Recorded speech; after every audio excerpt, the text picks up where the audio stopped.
And you produced undeniably one of the standout cuts on Chris Brown's Fame album, which is Oh My Love. So tell me about that creative process. Um, which one? All My Love? Yeah, Oh My Love. All My Love, yeah. Stay With Me and All My Love was an amazing, kind of like defined who I was. I think I was in a defining moment. Well, was Champion a defining moment? I don't know. It was. I think Champion was a defining moment in the UK, and All My Love and Say It With Me on the Fame album was a defining moment for me in America. Like, people would be like, who the hell made that? Both songs were made within a 24-hour radius. So I just finished Champion with Chipmunk. I was we got Chris on it, and then I flew back to LA on the Friday. Went into studio at like 7 in the evening and did Say It With Me. And then the next day we did All My Love. The literally 20, like maybe 10 hours after that, All My Love was birthed. Um, so that's why they have similar feels. If you listen to them both, they still kind of similar with the switches. But All My Love was kind of like me and Chris just on steroids, going crazy in the studio with no limitations. We just didn't want anything to hold us back. We didn't want to feel like we had to play by the rules. In fact, Chris had so many records that he was like, Harmony, I just don't want to play by the rules. I just want to do whatever. And basically that's what we got. That's what All My Love is. It's an expression of art, an expression of love and music. And it was our first time of really connecting as brothers. So it was awesome. And ever since then, we've had a great relationship. Ever since then, that's my bro. Are you going to be on his new album that comes out?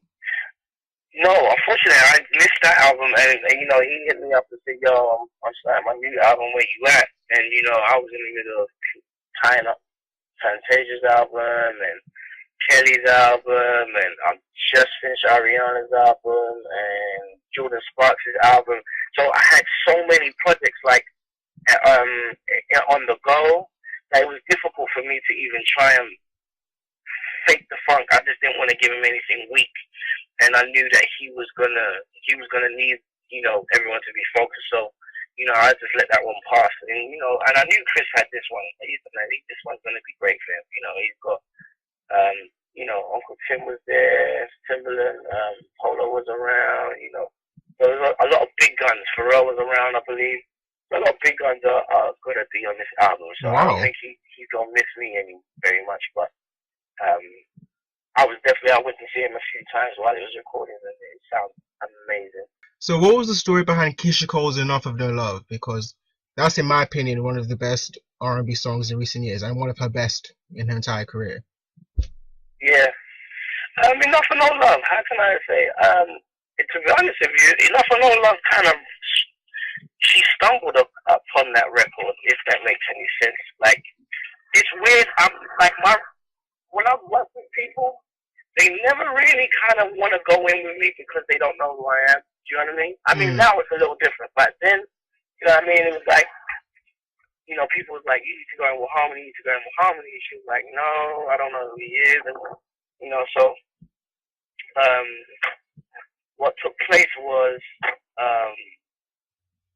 they had closed the album. So the album was finished, it was done. She was about to put that second single out, which was, what was it called again? Trust and Believe.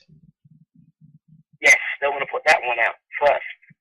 And something they hit me up and was like, no, Keyshia really wants to come see you.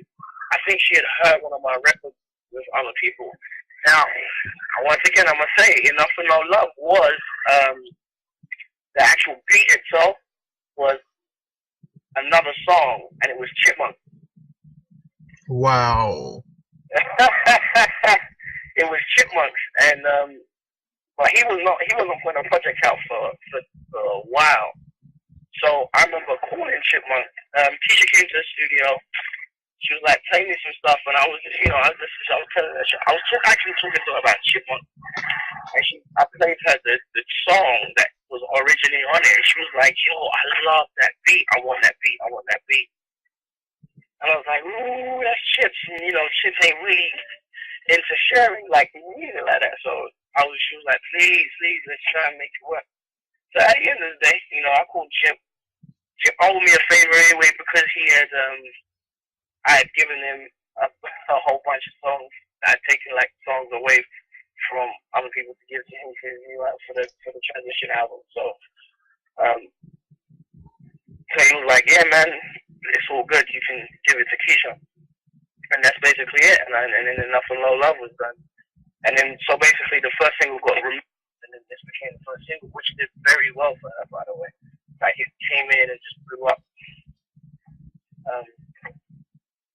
So it was exciting, to come back as well, because she was gone for a while.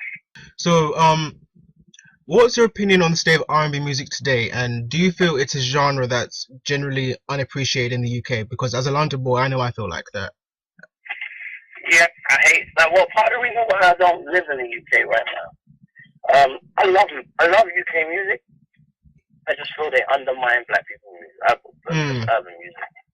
Like the truth of the matter, they don't respect it. They don't give it time, and I feel it's lost its value somewhat. I mean, it's gotten worse now, but back in the day in the 90s, I mean, R&B was amazing. But I feel like in the UK, we've never really embraced it. We get the one-offs cut through it that do well, but we never really embraced it. And I don't believe we ever will. See what I'm saying? Just as a country. But even over here, they haven't really, like, it's kind of lost its value, but I'm really fighting for it. You know what I'm saying? I'm fighting to bring it back. We're doing good. Doing good. Tasia was a big sign. Justin Timberlake, did an amazing job with this album, 2020. The girl's doing very well. So R&B is kind of starting to find its ground as well. Slowly but surely. Brandy she did okay. She kind of like birthed, female R&B last year with that record she did. I was fortunate to get one on there too. Yeah, so, Without You. That's a great song. Yes. Yeah. I was very, very fortunate. So, I mean, that was my dream. When I came here, I was like, I want to be one of the people, pioneers who brought R&B back to the forefront of music. Yeah, because you once said that you want to bring like that 90s R&B sound, like the Never Say Never album. So. Yes. Yeah. So but that's kind of like the approach I have with Fantasia album. Have that type of feel. Well, hopefully, slowly but surely, it'll come back into mainstream consciousness, but it's all in good time. Yeah, I hope so too, buddy. I really do. But I'm happy with the fact that we're making ground. Ariana played a big part because that's an R&B record. I don't care what anyone says. She's a pop artist. That's an R&B record. Yeah, Seven Streeter wrote it, didn't she? Or she was one of the writers. Yeah, Seven, and another dude called A-Rod and Jordan. We all wrote it together. And A-Rod did a lot of Fantasia stuff with me. And so did Seven. Did one or two on Fantasia. So we did that song around the same time we did Fantasia album. But it worked out great. And even Seven's, I did Seven's first single. I like it. So. Yeah, that was a banger as well. Thanks, man. So we just, the way I look at it is like, if I keep doing great, like just keep doing groundbreaking music and just keep putting out good music, it's just going to continue to stick. You know what I mean? And give it its own life, and that's pretty much where I'm at with it.